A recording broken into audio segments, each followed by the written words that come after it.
সৈয়দনা ইউসুফকে ভাইরা কুয়ার মধ্যে ফেলেছে। বণিক দল সৈয়দনা ইউসুফকে কুয়া থেকে নিয়ে মিশরে বিক্রি করছে, জানেন না? ইউসুফ আলাইহিস সালামের ঘটনা জানেন? সবাই জানেন। বিক্রি করার পরে মিশরের সেকেন্ড ইন পজিশন সেনাপতি আজিজে মিসর অনেক অনেক টাকা দিয়ে তাকে কিনে নিয়ে জুলাইখার হাতে দিয়েছে। কার হাতে? জুলাইখার নামও জানেন? জুলাইখার হাতে দেওয়ার পরে জুলাইখা তারা নিজের ছেলের মতো মানুষ করতে শুরু করেছে। কিন্তু সৈয়দনা ইউসুফ যখন যুবক হয়ে গিয়েছে, ওনার চেহারা এত সুন্দর ছিল, জুলাইখা নিজেই ইউসুফের প্রেমে পড়ে গিয়েছে। নাউজুবিল্লাহ পড়েন। জুলাইখা বলে, ইউসুফ আমি তোমারে ভালোবাসি। ইউসুফ কয়, আমি আল্লাহরে ভালোবাসি। জুলাইখা বলে, ইউসুফ আমি তোমার সাথে প্রেম করতে চাই। ইউসুফ বলে, আমি কার সাথে প্রেম করতে চাই? প্রেমের কথা কি বললেই হয়? বেটা বলে হইতে হবে না? প্রেম তো চোরের জমি নয়, জবরদখল করে হয়। প্রেমের দখল নিতে হলে প্রেমেই নিতে হয়, ঠিক কি না? জুলাইখা বলে, আমি তোমারে ভালোবাসি, আমি তোমার প্রেমে হাবুডুবু খাই। ইউসুফ বলে, আমি কারে ভালোবাসি? কোনোভাবেই ইউসুফরে রাজি করাতে পারে না। জুলাইখার একটা দাসী ছিল, দাসীর নাম কালিমামা। জুলাইখা কালিমামারে বলে, ও কালিমামা, কোনোভাবে ইউসুফরে বোঝাতে পারলাম না, একটা কাজ করবা, আজ রাত 12টার দিকে আমার গোপন কক্ষে নিয়ে আসবা। ওই গোপন কক্ষে যেতে বড় বড় 60টা দরজা পার হইতে হয়। কয়টা?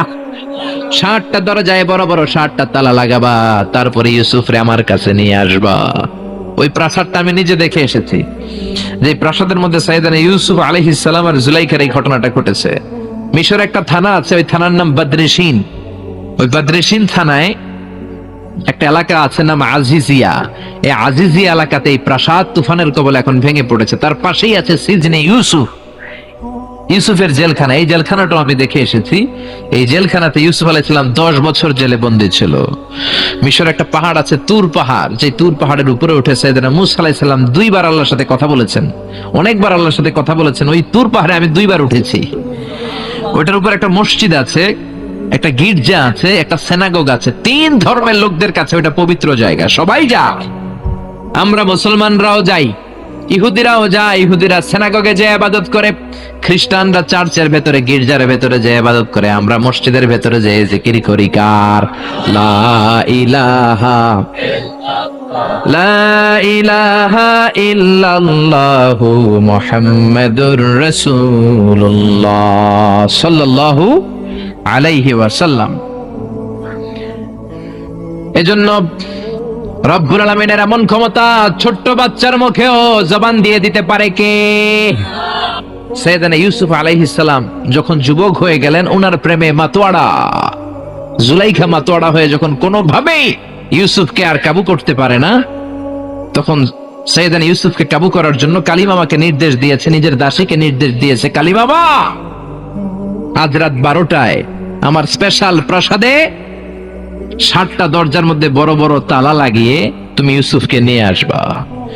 সৈয়দনা ইউসুফের কাছে কালিমামা যে বলে, ও কালিমামা, ও কালিমামা। ইউসুফের কাছে যে বলে, ইউসুফ, জুলাইখা তোমারে ডেকে পাঠিয়েছে। ইউসুফ বলে, রাত বাজে 12টা। জোরে বলেন, কয়টা? এত রাতে কি বলার জন্য ডেকেছে? যাও, আগামীকাল সকালে আমি যে কথা শুনবো। কালিমামা বলে, না না, আগামীকাল সকালে গেলে হবে না, জুলাইখা এখন যেতে বলেছে। কখন? ইউসুফ চোখের পানি ছেড়ে দিয়ে আল্লাহর ডেকে বলে, আল্লাহ, ও মাবুদ, জীবনে কোনো অপরাধ করি নাই, আমার বয়স হওয়ার পর থেকে আজ পর্যন্ত কোনো অন্যায় করি নাই। না জানি আজকে আমি আমার ঈমান হারা হয়ে যাই, না জানি আজকে আমি আমার চরিত্রটা হারাই রে মাবুদ। ও আল্লাহ, তোমার উপর তাওয়াক্কুল করে আমি গেলাম। কালিমামা সৈয়দনা ইউসুফ আলাইহিস সালামকে নিতে লাগলো, আর দরজার মধ্যে বড় বড় এক একটা তালা ঝুলাতে লাগলো।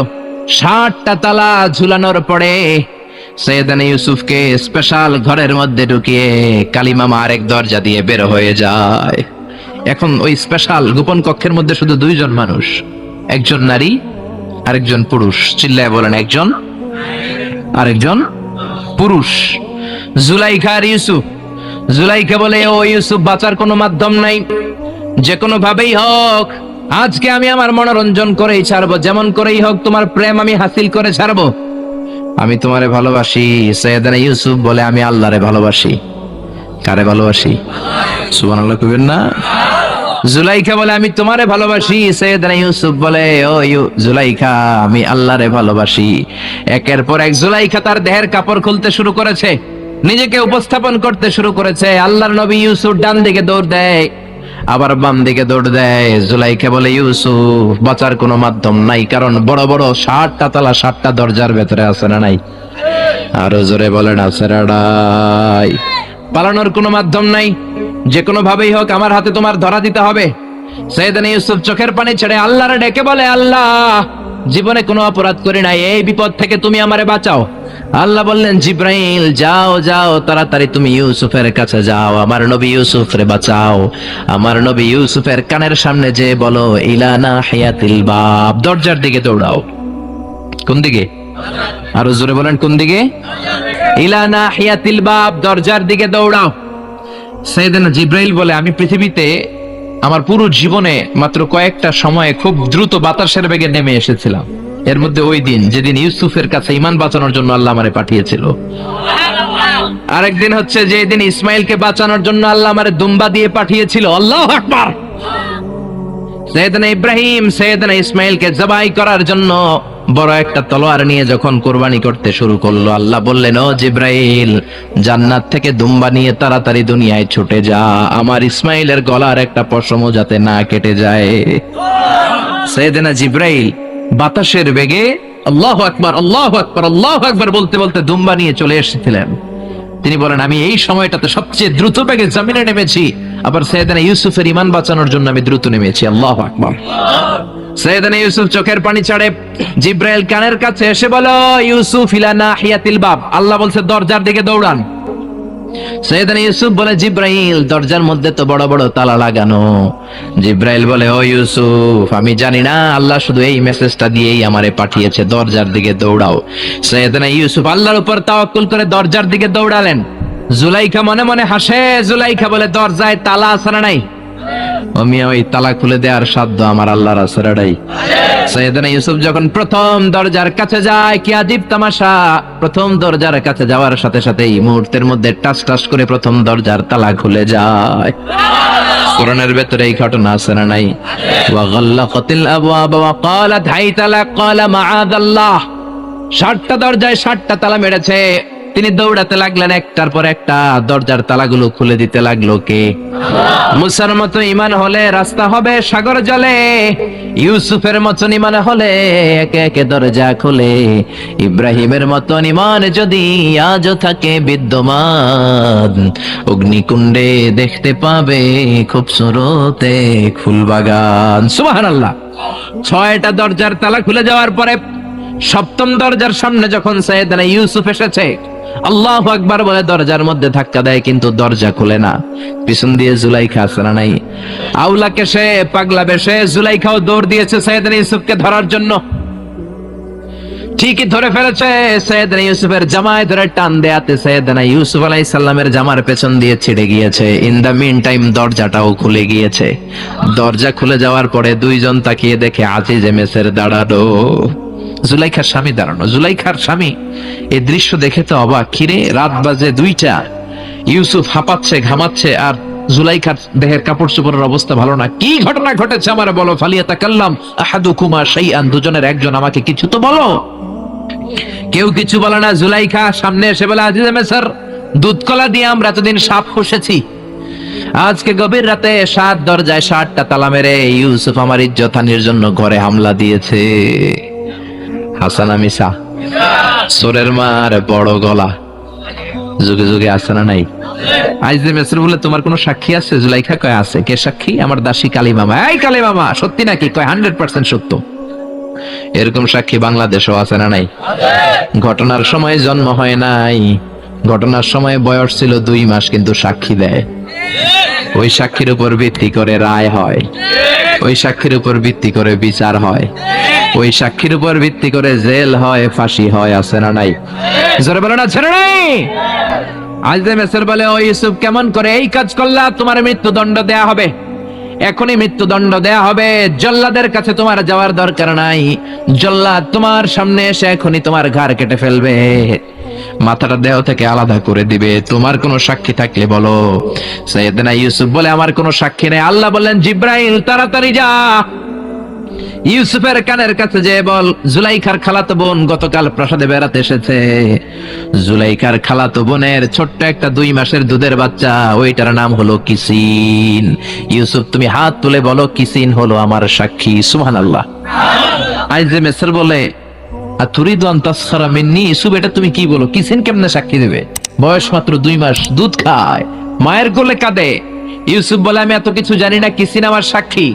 কিসিনকে আনা হলো। সাইয়েদনা ইউসুফ কিসিনের মাথায় হাত বুলায় আর বলে, ও কিসিন, ইশহাদি বিল হক, আল্লাহর নামে তুই সত্য সাক্ষী দে।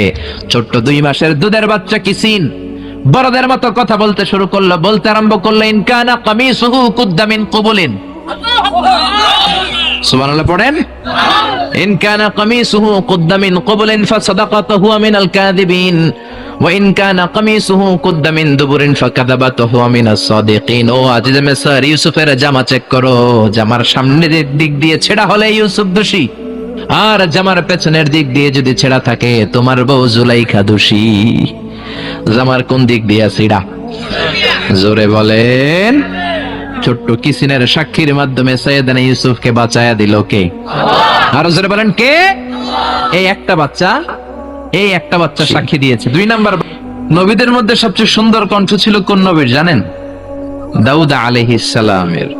উনি আকাবা উপসাগরের তীরে বসে জাবুর কিতাব তেলাওয়াত করতেন। আল্লাহ তাআলা আমাদের কোরআন আল কারীমের ভেতরে 114টা সূরা দিয়েছেন, আর দাউদ আলাইহিস সালামের জাবুর কিতাবে 150টা ছড়া দিয়েছেন। ছড়া আমাদেরকে দিয়েছে আল্লাহ, সূরা উনারে দিয়েছে ছড়া। তো উনি ওনার গলায় যত সুর ছিল সব সুরের ঝংকার তুলে আকাবা উপসাগরের পাশে বসে উনি ছড়া গান, ইসলামিক ছড়া গানগুলো তিনি তেলাওয়াত করতেন। আর ওনার কণ্ঠের তেলাওয়াত শুনে আকাশের পাখিগুলো ড্রপ দিয়ে জমিনে নেমে যেত, সাগরের মাছগুলো সাগর ছেড়ে দিয়ে ডাঙ্গায় চলে আসতো। সুবহানাল্লাহ পড়েন। কিন্তু দাউদ আলাইহিস সালামের কণ্ঠ অনেক সুন্দর, তার মানে কিন্তু এই না যে বিশ্ব নবীর চেয়ে বেশি সুন্দর, না। The concept should be clear, very clear and crystal clear. এই ধারণাটা স্বচ্ছ থাকতে হবে যে কোনো কিছু দিয়ে বিশ্বনবীর সাথে তুলনা চলে না। সব তুলনা, কম্প্যারিজন, এটা বিশ্বনবীর পরে, বিশ্বনবীর তুলনার ঊর্ধ্বে। There is no any kind of comparison, whether it's the color, body fitness, the tune and melody, the personality. Our prophet, the last messenger Muhammad, is out of any kind of comparison. পড়েন আল্লাহু আকবার। আমার নবী সব তুলনার ঊর্ধ্বে।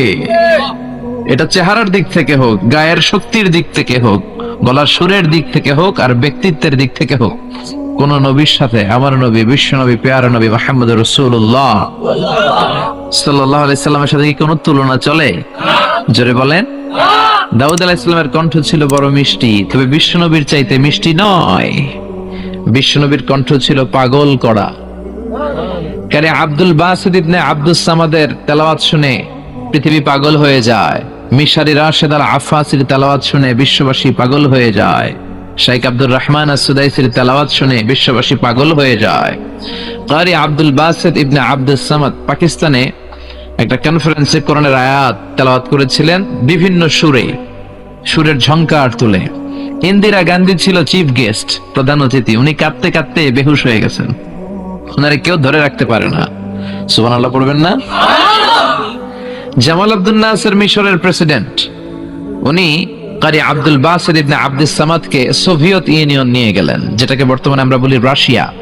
রাশিয়াতে যাওয়ার পরে সেখানে সব কমিউনিস্ট লিডার রাতের বেলা তাদের ডিনার হবে, নৈশ ভোজ হবে, এবং খাওয়া শেষে ড্রিঙ্কস হবে, অ্যালকোহল, রেড ওয়াইন মানে লাল মদ খাবে, আর দুনিয়াকে মজা লেলো দুনিয়া তোমারই হবে। তো জামাল আব্দুল নাসের সাথে যত মন্ত্রী গিয়েছিল সবাইকে পরিচয় করায় দিচ্ছে, এটা আমার ফিনান্স মিনিস্টার, এটা ডিফেন্স মিনিস্টার, এটা হোম মিনিস্টার, এটা এই মিনিস্টার, সেই মিনিস্টার। তো যখন আব্দুল বাসিত, উনি আবার প্যান্ট শার্ট টাই পরতেন না, জুব্বা পরতেন, ঢোলা জুব্বা। তো উনাকে জিজ্ঞেস করলো এই লোকটা কে? তো জামাল আব্দুল নাসের পরিচয় করে দিচ্ছে, উনি আমাদের কারি, উনি কোরআন তেলাওয়াত করে, আমাদের ধর্মীয় গ্রন্থ আবৃত্তি করে। তো কমিউনিস্ট লিডার বলে এটা আবার কোন জিনিস, কারি আবার কি? তোমাদের কিতাব আবৃত্তি করে, এটা আবার কি? বলতেছে আমাদের প্রোগ্রামে তোমরা যেমনি বেলি ড্যান্স দেখো, নাচানাচি দেখো, আমাদের বিভিন্ন প্রোগ্রামে আমরা কোরআনের তেলাওয়াত শুনি। আর এই কারি মিশরের সর্বশ্রেষ্ঠ কারি। তো রাশিয়ার কমিউনিস্ট নেতারা বললো তাহলে আজকের রাতে আমাদের বেলি ড্যান্স না হোক, আজকের রাতে রাতের খাবারের পরে তোমাদের এই কারি আমাদেরকে একটু তেলাওয়াত শোনাক। তো আব্দুল বাসিত ইবনে আব্দুস সামাদ রে জামাল আব্দুল নাসির বলল আপনি একটু তেলাওয়াত করবেন, সবাই যখন মদ খাবে আপনি একটু তেলাওয়াত করবেন। মদ খেয়ে নারী পুরুষ একসাথে ডান্স করার কথা ছিল, তো ডান্স বন্ধ হয়েছে আপনার তেলাওয়াতের কারণে, আপনি তেলাওয়াত করবেন। তো আব্দুল বাসিত ইবনে আব্দুস সামাদ উনি চোখ বন্ধ করলেন আর আল্লাহরে বললেন, আল্লাহ আমি তোমার কোরআনকে, আমার কণ্ঠে যত সুর আছে সব সুরকে উজাড় করে দিয়ে তেলাওয়াত করব, তুমি আমার তেলাওয়াত দিয়ে এই কমিউনিস্ট নেতাদের হৃদয়টারে নরম করে দিও। উনি চোখ বন্ধ করে তেলাওয়াত করতে লাগলেন এবং তেলাওয়াত করা অবস্থায় তিনি চোখ বন্ধ রাখা অবস্থায় তেলাওয়াত করলেন। এটা বানিয়ে বলছি না, ওনার একটা ইন্টারভিউ উনি নিজেই বলেছেন। তো তেলাওয়াত শেষে যখন উনি চোখ খুললেন দেখলেন যত নেতা আছে সব মদ রেখে দিয়ে কাঁদতে শুরু করেছে। তো জামাল আব্দুল নাসির বললেন, আপনারা কাঁদেন কেন? তারা বলতে শুরু করলো, আসলে তোমাদের এই আবৃত্তিকারক কি আবৃত্তি করতেছে আমরা কিছুই বুঝি না, এর অর্থ বুঝি না, এর মানা বুঝি না, এটার সিগনিফিকেন্স বুঝি না, কিন্তু দেখলাম এই তেলাওয়াতের সাথে সাথে আমাদের হৃদয়টা ঠান্ডা হয়ে যাচ্ছে। আমাদের হৃদয়ে অনেক জ্বালা, অনেক দুঃখ কষ্ট, আর এগুলোকে ভুলে থাকার জন্য আমরা রাতে মদ খাই। কি খাই? এরকম আবৃত্তিকারক যদি আমাদের দেশে থাকতো, আমরা মদ ছেড়ে দিয়ে রাতে এই আবৃত্তি শুনতাম। চিল্লায় পড়েন আল্লাহু আকবার। ওই কোরআন আজও আছে না নাই? কিন্তু সেই কোরআন তেলাওয়াতের মতো সেই কণ্ঠ আমাদের নাই, সেই কোরআন থেকে আমলের মতো ইচ্ছা আমাদের নাই। আজানের ধ্বনি আজও আছে কিন্তু বেলালের সেই সুর নাই, ফালসাফা আজও আছে, গাজালির সেই রূহ নাই, ঠিক কিনা? আজও সেই কোরআন আছে, হাদিস আছে, সেই ঈমান আর মানুষ নেই, সেই আলী হায়দারে ওসমান নেই। আজানের ধ্বনি আছে আগের মতোই, আজানের ধ্বনি আছে আগের মতোই, বেলালের সেই রূহ নেই, বেলালের সেই রূহ নেই। আজ সেই কোরআন আছে, হাদিস আছে, সেই ঈমান আর মানুষ নেই, সেই আলী হায়দারে ওসমান নেই, ঠিক কিনা? সেই কোরআন আছে, হাদিস আছে, কিন্তু সেই মানুষগুলো নেই।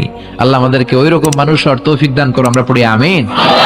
এজন্য রব্বুল আলামিন বলেন, ওয়াকাদা রাব্বুকা আল্লা তা'বুদু ইল্লা ইয়্যাহু ওয়া বিল ওয়ালিদাইনি ইহসানা। আমি আল্লাহর স্পেশাল ফয়সালা, আমি আল্লাহর অনড় সিদ্ধান্ত, যেই সিদ্ধান্ত কোনোদিন নড়বে না, যেই ফয়সালার কোনো নড়চড় হবে না, ওই ফয়সালার প্রথম ফয়সালা হলো ইবাদত হবে একজনের, তিনি কে? আবার আল্লাহ বললেন, মানব জাতি, জিন জাতি, এই দুইটা জাতিকে আমি সৃষ্টি করেছি শুধু আমার ইবাদতের জন্য, ঠিক কিনা? আমা খালাকাতুল জিন্না ওয়াল ইনসা ইল্লা লিয়াবুদুন। মানব জাতি, জিন জাতি সৃষ্টির মূল উদ্দেশ্য, লক্ষ্য শুধুমাত্র আমি আল্লাহর ইবাদত করা। সুবহানাল্লাহ। আবার এই পৃথিবীতে যত নবীরা এসেছেন সব নবীদেরও একই দাওয়াত ছিল, কমন দাওয়াত, কমন মিশন, কমন কথা, ইয়া কওমি ইবুদুল্লাহা মা লাকুম মিন ইলাহিন গায়রুহু। ও আমার কওমের লোকেরা, ও আমার উম্মতেরা, ও আমার স্বজাতির লোকেরা, খবরদার, ইবাদত করলে একজনের করবা, তিনি কে? তাহলে আল্লাহর প্রথম ফয়সালা ইবাদত হবে, জিকির হবে, সেজদা দিতে হবে একজনকে, তিনি কে? জিকির করবেন কার? চাইবেন কার কাছে? নাকি খাজা বাবার কাছে, নাকি ল্যাংটা বাবা? কেউ ফিরে না খালি হাতে, খাজারে তোর দরবারেতে। বলে না, বলে না, বলে না?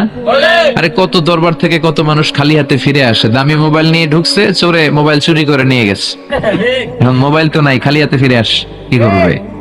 দামি জুতা নিয়ে ঢুকছে, জুতা চুরি হয়ে যায়, ধাক্কা ধাক্কিতে জুতা চুরি হয়, তো খালি পায়ে ফিরে আসে, আছে না নাই? ওমি একটা দরবার থেকে কেউ কোনোদিন খালি হাতে ফিরে না। দরবারটা কার দরবার? কেউ ফিরে না খালি হাতে, আল্লাহরে তোর দরবারেতে। বলেন, কেউ ফিরে না। এজন্য আল্লাহ বলেন, আমার দরবার এমন দরবার 24 ঘন্টা খোলা, মাসের 30 দিন খোলা, বছরের 365 দিন খোলা, সারা জীবন খোলা। যখনই চাইবা তোমার ডাকে সাড়া দিবে কে? কেউ যেটা পারে না পারে কে? কেউ যেটা দেয় না দেয় কে? কেউ যেটা শোনে না শোনে কে? আমরা কি সব শুনি? সব শুনে কে? আরো জোরে বলেন, কে? ওই যে দেবিদ্বারে কি হইতেছে আপনি শুনতেছেন? মুরাদনগরে কি হয় আপনি শুনেন? আপনি দেখেন ঢাকায় কি হয় আপনি শুনেন? কোন জায়গায় কি ঘটতেছে আপনি জানেন? কিন্তু কেউ যেটা জানে না জানে কে? এত উপর থেকে 7 আকাশের উপরে, সিদরাতুল মুনতাহার উপরে, লাউহে মাহফুজের উপরে, বাইতুল মামুরের উপরে, আরশ কুরসি তার 70,000 নূরের পর্দার উপর থেকে তিনি এমন কুদরতি নজর দেন, সপ্ত জমিনের নিচেও যদি কোনো পিঁপড়া হাঁটে, আল্লাহ এই পিঁপড়ার পায়ের আওয়াজটাও শুনতে পায়। এজন্য আল্লাহ বলে, গোলাম ইবাদত হবে শুধুমাত্র আমার। শুধুমাত্র কার? আল্লাযী ইউবাদ, যার ইবাদত করা হয়, যিনি ইবাদতের যোগ্য, তিনি হলেন মাবুদ। আমাদের মাবুদ একজন, তিনি কে? এজন্য প্রত্যেক নামাজে আমরা আল্লাহরে বলি, ইহদিনাস সিরাতাল মুস্তাকিম। ও আল্লাহ, আমাদেরকে তুমি সিরাতুল মুস্তাকিম দাও। আল্লাহ বলে, আমার ইবাদত কর। আমার ইবাদত করলে এটাই সিরাতুল মুস্তাকিম। সুবহানাল্লাহ কইবেন না? ওয়া আনি'বুদুনি হাদা সিরাতুম মুস্তাকিম। আমি এক আল্লাহর ইবাদত করলে তোমাদেরকে সিরাতুল মুস্তাকিম দিবে কে? এজন্য আল্লাহর ফয়সালা দুইটা, চিৎকার করে বলেন, কয়টা? প্রথম ফয়সালা হলো ইবাদত একজনের, তিনি কে? ওয়া ক্বাদা রাব্বুকা আল্লা তা'বুদু ইল্লা ইয়্যাহু ওয়া বিল ওয়ালিদাইনি ইহসানা।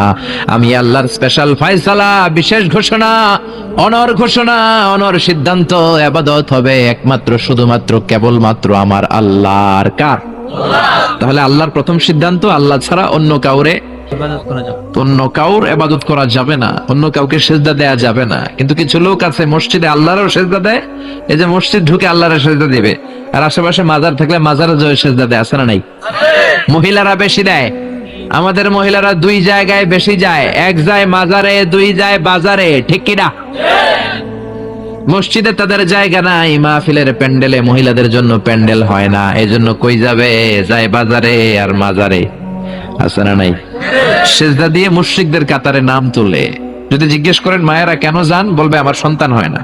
কেউ বলবে আমার 5টা মাইয়া, এখন পোলা লাগবো, বাচ্চার জন্য দরবারে যায়। দরবারে গেলে বাচ্চা হয়?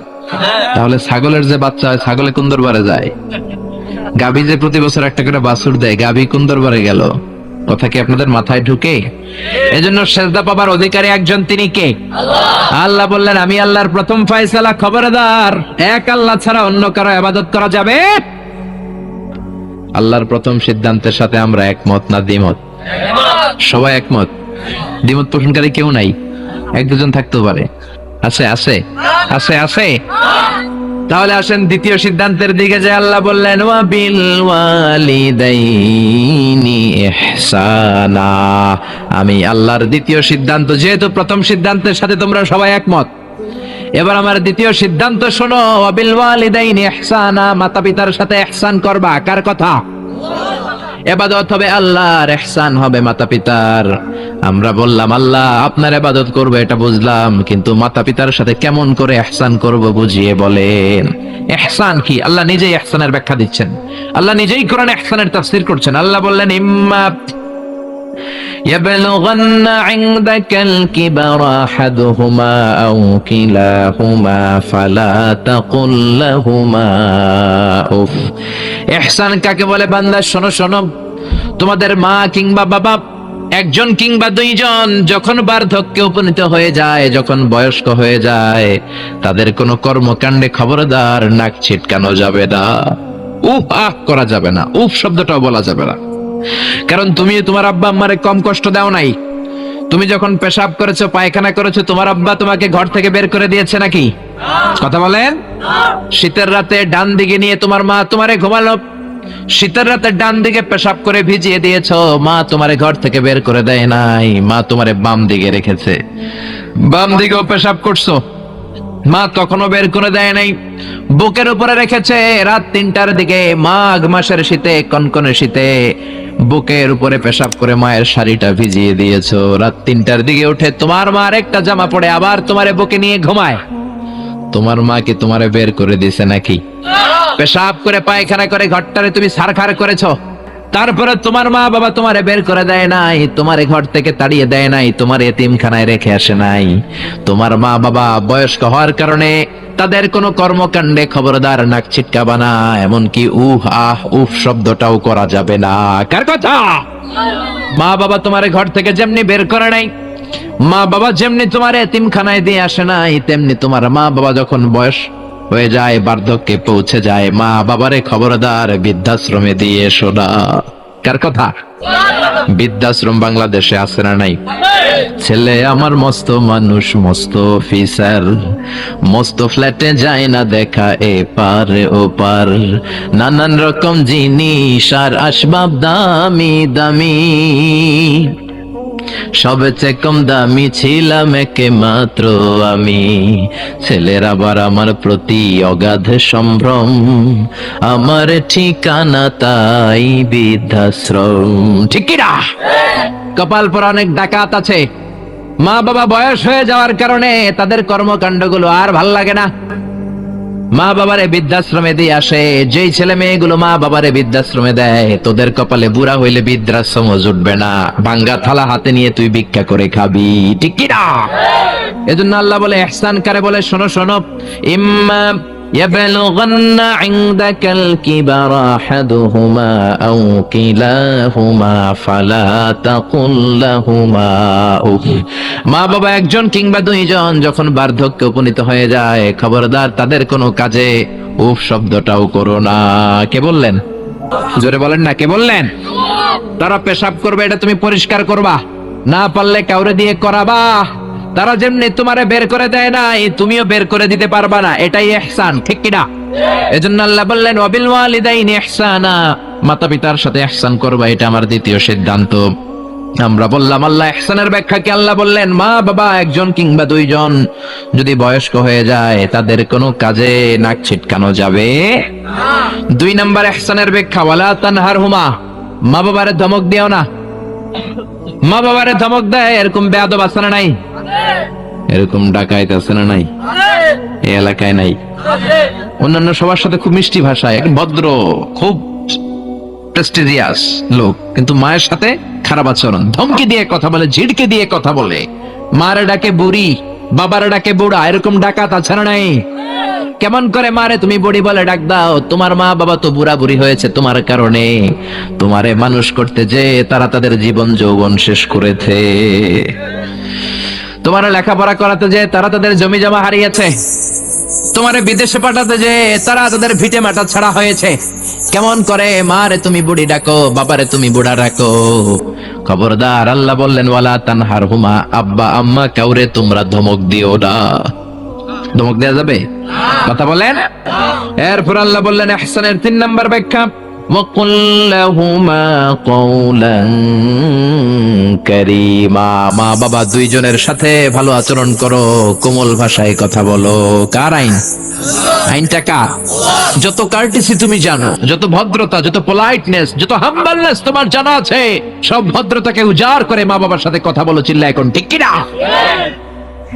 এরপর আল্লাহ বললেন ওয়াখফিদ লাহুমা জানাহায যুল্লি মিনার রাহমাতি ওয়া কুর রাব্বিরহামহুমা কামা রাব্বায়ানি সাগীরা। ওয়াখফিদ লাহুমা জানাহায যুল্লি মিনার রাহমা, রহমতের ডানা মা বাবার দুইজনের জন্য বিছিয়ে দাও। তোমার যত অর্থ আছে মা বাবার জন্য খরচ করো, তোমার যত ক্ষমতা আছে মা বাবা দুইজনের পায়ের সামনে ঢেলে দাও। ঠিক কিনা? আপনার সম্পদ আপনি মা বাবার জন্য ব্যয় করবেন, আপনার ক্ষমতা আছে, মা বাবার পায়ের সামনে আপনি ক্ষমতা বিছিয়ে দেন, আপনার জীবনটার উজালা করে দিবে কে? আর আব্বা আম্মা একজন কিংবা দুইজন যদি এই ক্ষণস্থায়ী দুনিয়া ছেড়ে পড়ে চলে যায়, আব্বা আম্মার কবরের সামনে দাঁড়িয়ে দোয়া কর, রব্বির হামহুমা কামা রব্বায়ানি সগীরা ওয়া কুর রব্বির হামহুমা কামা রব্বায়ানি সগীরা। ও আল্লাহ, আব্বা আম্মা দুজন আমরা যখন ছোট ছিলাম আমাদেরকে যেমনি আদর দিয়ে, সোহাগ দিয়ে, ভালোবাসা দিয়ে আমাদেরকে কাছে টেনে নিয়েছে, আমার আব্বা আম্মা দুইজনকে তুমিও তোমার কাছে আদরের চাদর দিয়ে তোমার কাছে তুমি টেনে নিও। পড়ে না আমিন? আরো জোরে আমিন। এই জন্য আমার আল্লাহর স্পেশাল সিদ্ধান্ত কয়টা? প্রথম সিদ্ধান্ত ইবাদত হবে কার? দ্বিতীয় সিদ্ধান্ত ইহসান হবে কার সাথে? দ্বিতীয় সিদ্ধান্তের সাথে আপনার একমত? এটাও দ্বিমত নাই? এজন্য ইবাদত হবে আল্লাহর, ইহসান করতে হবে মাতা পিতার সাথে। ইহসান মানে ভালো আচরণ, ইহসান মানে খেদমত করা, ইহসান মানে কোমল ভাষায় কথা বলা, ইহসান মানে মা বাবা বেঁচে না থাকলে কবরের সামনে দাঁড়িয়ে দোয়া করা, ইহসান মানে টাকা পয়সা সব মাতা পিতার পায়ের সামনে বিছিয়ে দেয়া। ঠিক কিনা? এই পৃথিবীতে যত ভালো কাজ আছে এই সবগুলো ভালো কাজকে যদি একসাথে র‍্যাঙ্কিং করেন, র‍্যাঙ্কিং এ উপরের দিকে চলে যাবে মা বাবার খেদমত। কোন সুবহানাল্লাহ। এজন্য এক সাহাবী বিশ্বনবীরে বললেন, ইয়া রাসূলুল্লাহ, ইয়া হাবিবাল্লাহ, আইয়ুল আ'মালি আফদাল? ও নবী, এই পৃথিবীর বুকে সব চাইতে ভালো আমল কোনটা? বিশ্বনবী বললেন, 3টা কাজ পৃথিবীর বুকে সব চাইতে ভালো। জোরে বলেন কয়টা? 1 নম্বরে as-সালাতু ফি ওয়াক্তিহা, সময় মতো নামাজ। সময় মতো যদি আজান দেওয়ার সাথে সাথে জামাতে তুমি সালাত আদায় করো, এর চেয়ে ভালো কাজ আল্লাহর জমিনে হতে পারে? তাহলে প্রথম ভালো কাজ হলো সালাত। প্রথম ভালো কাজ কি? কুরবানির ঈদে গরুর গোশতের সাথে যে সালাত খান ওইটা নাকি? হ্যাঁ, এই মসজিদে যে সালাত আদায় করি, ঠিক কি না? সালাতে কায়েম করো, সালাতে কায়েম করো, হবে সম্মানী তুমি, হবে জান্নাতি তুমি, হবে সম্মানী তুমি, হবে জান্নাতি তুমি, দিবে কাল হাসরে শীতল ছায়া আরশে আজিম, রব্বিয়াল আলা রব্বিয়াল আযীম। আল্লাহু আকবার।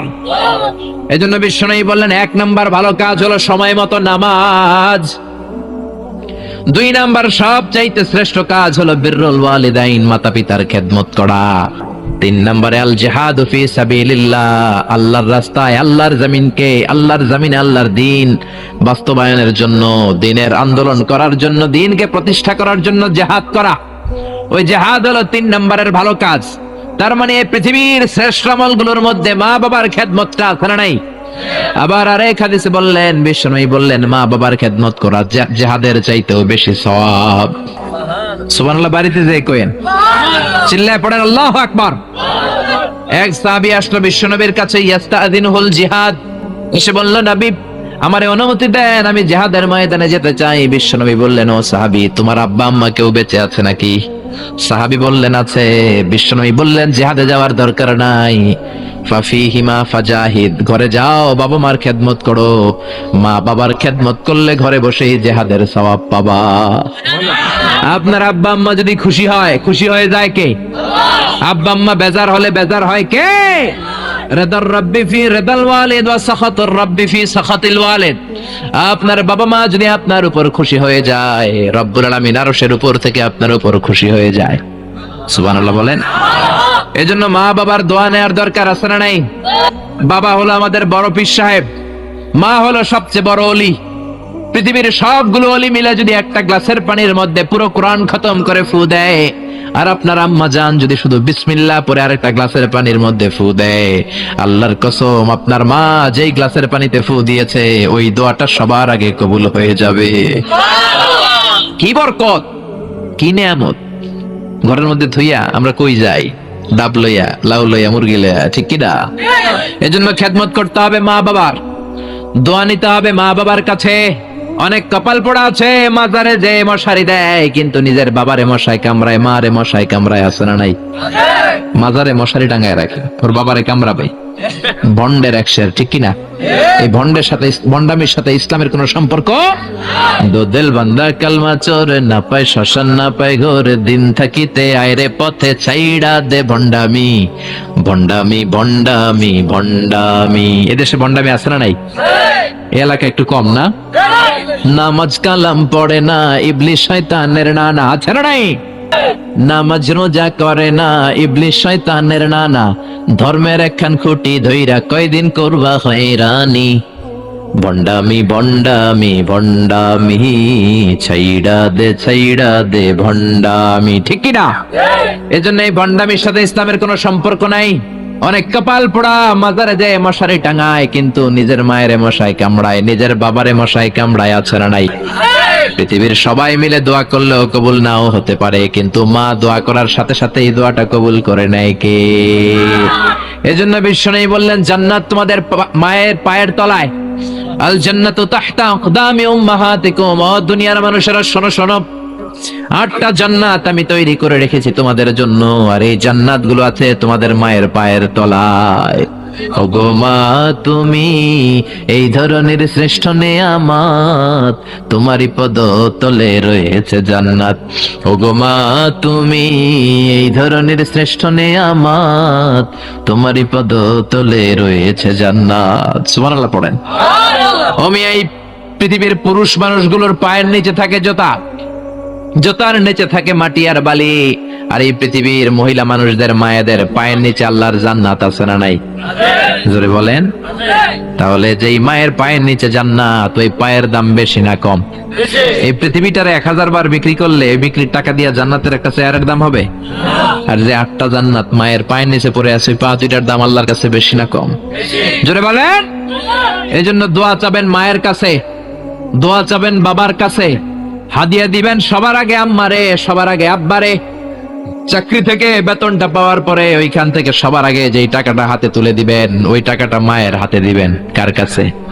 নাকি বউয়ের হাতে? বউয়ের হাতে দিবেন, কিন্তু আগে মায়ের হাদিয়া করবেন, ঠিক কি না? কারণ বউ গেলে বউ পাওয়া যায়, বন্ধু গেলে বন্ধু পাওয়া যায়, গার্লফ্রেন্ড চলে গেলে গার্লফ্রেন্ড পাওয়া যায়, মা চলে গেলে মা পাওয়া যায় নাকি? জোরে বলেন। মা চলে গেলে মা আর ফিরে আসে না। এজন্য বিশ্বনবী বলেন, জান্নাতের 2টা স্পেশাল দরজা আছে। এক দরজার নাম আব্বা, আরেক দরজার নাম আম্মা। এই 2টা দরজা আমাদের ঘরে আছে না নাই? এজন্য বিশ্বনবী বলেন, এই 2টা দরজার সাথে কেমন আচরণ করবা এটা তোমার ডিসিশন। হুমা জান্নাতুকা ওয়া নারু, মা বাবাই তোমার জান্নাত, মা বাবাই তোমার জাহান্নাম। মা বাবার সাথে যদি ভালো আচরণ করো, 8টা জান্নাতের দরজা খুলে দিবে কে? আল্লাহ। আর মা বাবার সাথে যদি খারাপ আচরণ করো, জাহান্নাম গুলা তৈরি আছে না নাই? মা বাবা যদি হিন্দু হয়, যদি বৌদ্ধ হয়, যদি খ্রিস্টান হয়, নাস্তিক হয়, তারপরেও মা বাবার সাথে ভালো আচরণ করতে হবে। নাকি হিন্দু হওয়ার কারণে বাদ দিয়ে দিবেন? বাংলাদেশে এরকম অনেক হিন্দু ফ্যামিলি আছে, ওই ফ্যামিলির ছেলে তাফসীর মাহফিলে আইসা কোরআনের কথা শুনে মুফাসসির কোরআনের হাতে হাত রেখে কালিমা পড়ে মুসলমান হয়ে গেছে, আছে না নাই? কিন্তু মা মুসলমান হয় নাই, বাবা মুসলমান হয় নাই। খবরদার, মা বাবা হিন্দু থাকলেও তোমার মা বাবা তার জন্য খরচ করবা, ভালো আচরণ করবা, তার কাছ থেকে আশীর্বাদ নিবা। মা বাবার দোয়া আশীর্বাদ কবুল করে নেয় কে? এটা হিন্দু হোক, বৌদ্ধ হোক, নাস্তিক হোক, কোনো বিষয় না। আসমা বিনতে আবি বকর বিশ্বনবীর শালী। বিশ্বনবীর শালীর নাম কি? আসমা বিনতে আবি বকর। বিশ্বনবীরে বললেন,